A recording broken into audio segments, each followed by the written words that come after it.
Welcome to our channel. Today we how to backup MySQL using AWS RDS Snapshots and restores. To backup your MySQL database using AWS RDS Snapshots, start by logging into your AWS Management Console. Navigate to the RDS dashboard from your AWS Services menu.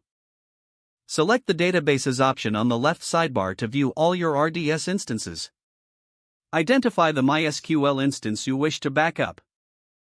Click on the Instance Identifier to open its details. In the Instance Details page, locate the Actions button at the top right corner. Click on Actions to reveal a drop-down menu. From the drop-down, select Take Snapshot. In the Snapshot Creation window, provide a name for your snapshot. Make the name meaningful, as it will help you identify the snapshot later. Once you've named your snapshot, click the Take Snapshot button.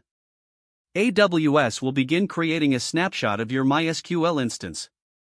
You can track the snapshot's progress in the Snapshots section on the left sidebar.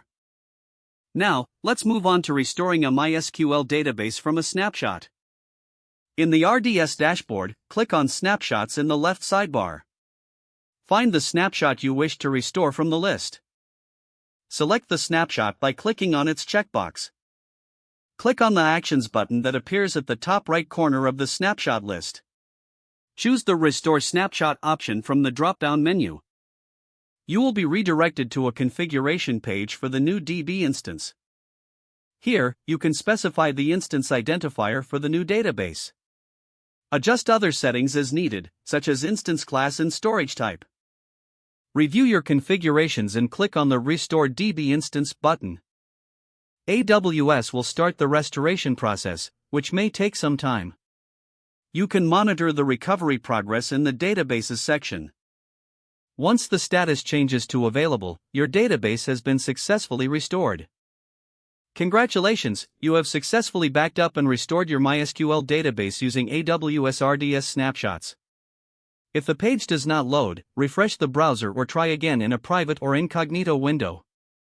Make sure you are using the correct email address, then retype it carefully to avoid small typos.